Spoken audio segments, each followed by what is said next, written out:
Hello guys. आज जिस topic के बारे में हम लोग बात करने आए हैं वो बहुत ही इम्पोर्टेंट टॉपिक है।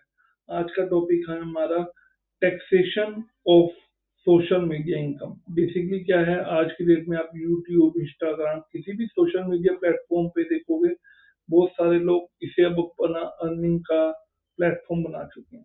सोशल मीडिया से बहुत अच्छी अच्छी अर्निंग्स भी हो रही हैं लोगों को। तो आज का टॉपिक हमारा इसी के ऊपर है। Let's start.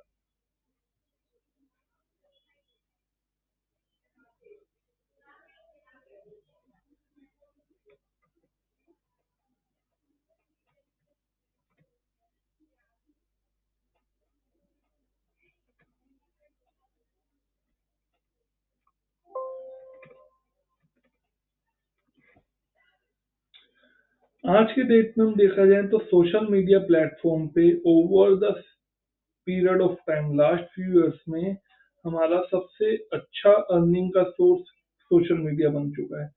सोशल मीडिया आज सिर्फ हमारा वीडियो ट्रांसफर करने का प्लेटफॉर्म नहीं है। आज की डेट में हम सोशल मीडिया पे कंटेंट भी क्रिएट करते हैं अलग अलग तरीके के। आज की डेट में हम सोशल मीडिया में उस कंटेंट को उसी सोशल मीडिया प्लेटफॉर्म के ऊपर मोनेटाइज करके उससे अपनी अर्निंग्स भी करते हैं। हमने बेसिकली सोशल मीडिया पे हम लोग बांट नहीं सकते हैं हमारी इनकम कितने तरह की होगी, फिर भी हमने 4 कैटेगरीज में बांटा है। एडवर्टाइजमेंट के थ्रू, कंटेंट क्रिएशन के थ्रू, व्यूअर्स को एंगेज रख के अपने चैनल के ऊपर, एंड कंसल्टेंसी सर्विस भी सोशल मीडिया पे दी जाती है कि आप किस तरह का डिजाइन बनाइए, क्या कीजिए, उन सब से रिलेटेड भी है। बट हम तो इनकम टैक्स के बारे में बात करेंगे और जीएसटी से रिलेटेड बातें करेंगे। तो इनकम टैक्स में हमने आपकी जो इनकम है उसको ब्रॉडली दो पार्ट्स में बांटा है। Income from business and profession and income from other source. ये दोनों क्या होते हैं? लेट्स से अगर आप किसी भी प्लेटफॉर्म पे फुल टाइम एंगेज होकर अपनी अर्निंग्स करते हैं तो हम उसे कहते हैं इनकम फ्रॉम बिजनेस, क्योंकि होली सोली वो आपका बिजनेस बन चुका है आज की डेट के अंदर।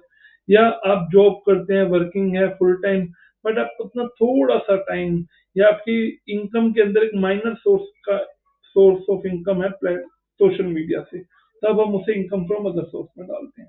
दोनों में फर्क क्या है सर? हमें किधर ले जाने में ज्यादा बेनिफिट है?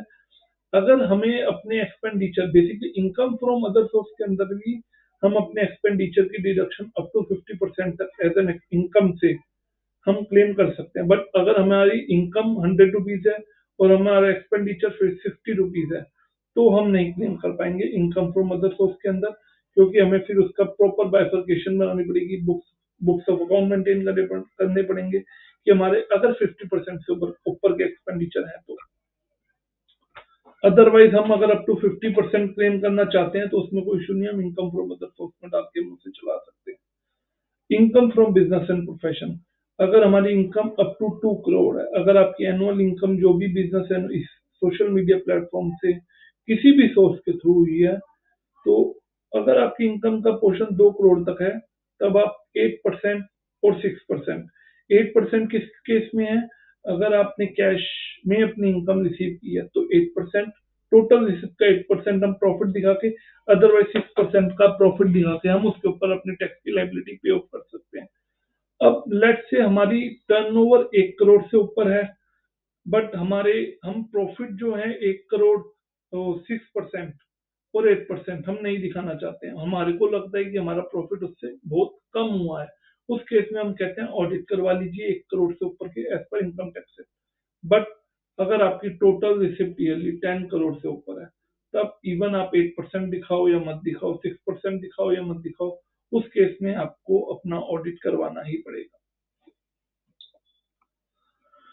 कुछ इंपॉर्टेंट पॉइंट्स हैं। लेट्स से हमारी एनुअल टैक्स लाइबिलिटी, जो हमारा टैक्स कैलकुलेट होता है, अगर वो एनुअल टैक्स लाइबिलिटी 10,000 से ऊपर आएगा, उस केस के अंदर हमारे को एडवांस टैक्स की पेमेंट भी करनी होती है, जो कि हमारी क्वार्टर दी जाती है। एडवांस टैक्स की कैलकुलेशन करते वक्त या जब भी हम अपनी टैक्स लाइबिलिटी की कैलकुलेशन करेंगे, हम जब भी कुछ इनकम अर्न करते हैं तो कई बार उसके ऊपर हमारा टीडीएस कट रहा होता है, जो कि हमारे फॉर्म 26 ईयर्स के अंदर रिफ्लेक्ट होता है। जब भी हम एडवांस टैक्स की कैलकुलेशन करेंगे या हम अपनी फाइलिंग की कैलकुलेशन करेंगे, 26 ईयर्स से हम अपने टीडीएस की डिडक्शन को क्लेम करेंगे। सर, इनडायरेक्ट टैक्सेशन से रिलेटेड भी पॉइंट्स हैं। हमें from the first day GST में रजिस्ट्रेशन लेना कंपलसरी है। बेसिकली क्या है, थोड़ा मैं इसे क्लैरिफाई करता हूँ। हमारी यूट्यूब से जो इनकम है वो दो पार्ट्स में आ सकती है, या तो इनकम फ्रॉम, लेट्स से हम यूट्यूब को ही एग्जांपल ले रहे हैं, तो इस केस के अंदर हमारे को अगर इंडियन सब्सिडी जो यूट्यूब का गुड़गांव में ऑफिस है, अगर वहां से हमारे पास इनकम आ रही है तो हमारे को उसके ऊपर 18% जीएसटी चार्ज करना होता है। लेट्स से हमारे पास सिंगापुर यूएस ऑफिस से अगर हमारे पास इनकम आ रही है तो हमें उसके ऊपर कुछ जीएसटी चार्ज नहीं करना होता। लेकिन अब मैं कई अलग अलग जगह पे पढ़ रहा था, कई ब्लॉगर्स ने या कई कंटेंट क्रिएशन वालों ने ये लिखा होता आपको 20 लाख क्रॉस होने के बाद ही जीएसटी रजिस्ट्रेशन लेना है। बट मैंने यहाँ पे अलग से 20 लाख की लाइन को अंडरलाइन किया। रीजन बिंग आपको 20 लाख की लिमिट ही नहीं है। अगर आपकी इनकम इंडिया से बाहर से अगर आ रही है तो इंटरस्टेट सप्लाई के अंदर कवर्ड होती है, तो फ्रॉम द फर्स्ट डे आपको जीएसटी के अंदर रजिस्ट्रेशन लेना पड़ता है अगर आपकी इनकम इंडिया से बाहर से आ रही है। 20 लाख की लिमिट नहीं लगती है। एक चीज और, अगर आपकी इनकम इंडिया से बाहर से आ रही है उसके ऊपर टैक्स नहीं लगता है, we all know that. But उसके लिए भी एक छोटा सा प्रोविजन है एलयूटी का, उसका लिंक मैंने ऊपर लगा दिया है।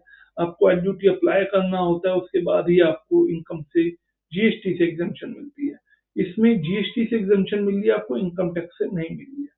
टैक्स रेट क्या है, लेट्स से हमारे को अगर इनकम से इंडियन ऑफिस से इनके अगर हमारे पास इनकम आती है तो टैक्स रेट है 18%। एक चीज और, आप ये कह सकते हैं यहाँ पे कि सर हम तो ये दिखाएंगे कि इंडियन ऑफिस से आएंगे, सारी बाहर से आई है।